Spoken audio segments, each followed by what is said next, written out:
দল নামে ভারতের দালাল, ইন্ডিয়ার দালাল, জাস্ট ইন্ডিয়ার দালাল হিসাবে তারা এই দেশে জাস্ট রাজত্ব কায়েম করেছিল এবং ভারতীয় দালাল হিসাবেই তারা ছিল। শেষ পর্যন্ত এখান থেকে বিতাড়িত হয়ে তারা গেছে। 15 বছরের উপরে একদলীয় শাসন এবং অপশাসনের যন্ত্রণা থেকে জুলাই যোদ্ধারা আমাদেরকে স্বাধীন করেছেন।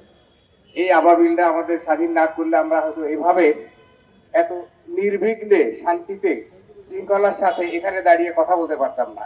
আমরা আমরা দেখেছি প্রেস ক্লাবের সামনে প্রতিনিয়ত কি হয়েছে, পুলিশ কিভাবে প্রেস ক্লাবের ভিতরে ঢুকে পিটিয়েছে যারা কথা বলতে গেছে বা চেষ্টা করছে এই আধিপত্যের বিরুদ্ধে।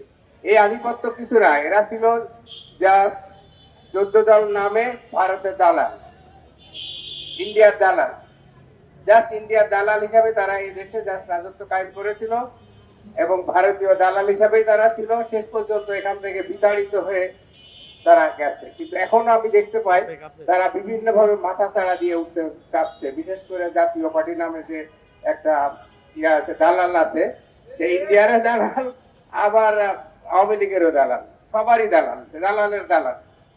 এই দালালরা আবার মাথা ছাড়া দিয়ে উঠতে চাচ্ছে এবং আমি দুঃখ পাই আমাদের সাংবাদিক ভাইরা যারা বেশি কষ্ট করেছেন, অনেক অত্যাচারিত হয়েছেন, অনেকেই ভিন্ন মতের কারণে অত্যাচারিত হয়েছেন, নিগৃহীত হয়েছে, দেশ ছাড়া হয়েছে।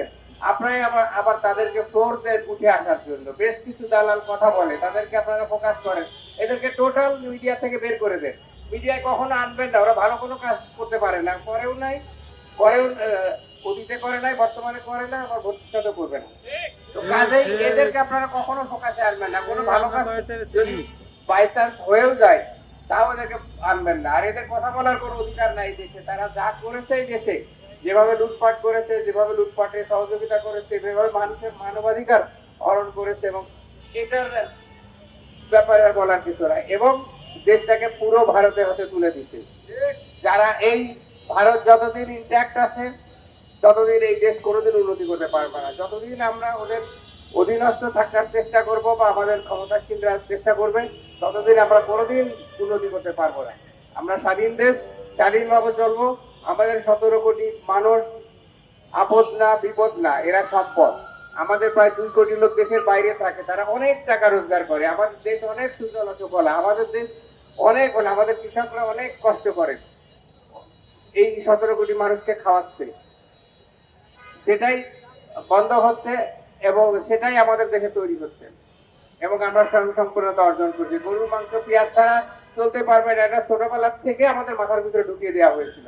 ওই চলতেছি না আমরা, বরঞ্চ এবছর পেঁয়াজ সবচেয়ে কম দামে খাচ্ছি এবং পেঁয়াজের কোনো অভাব হয়নি, গরুর মাংসের অভাব হচ্ছে না। সব ক্ষেত্রেই আমরা স্বনির্ভরতা অর্জন করছি।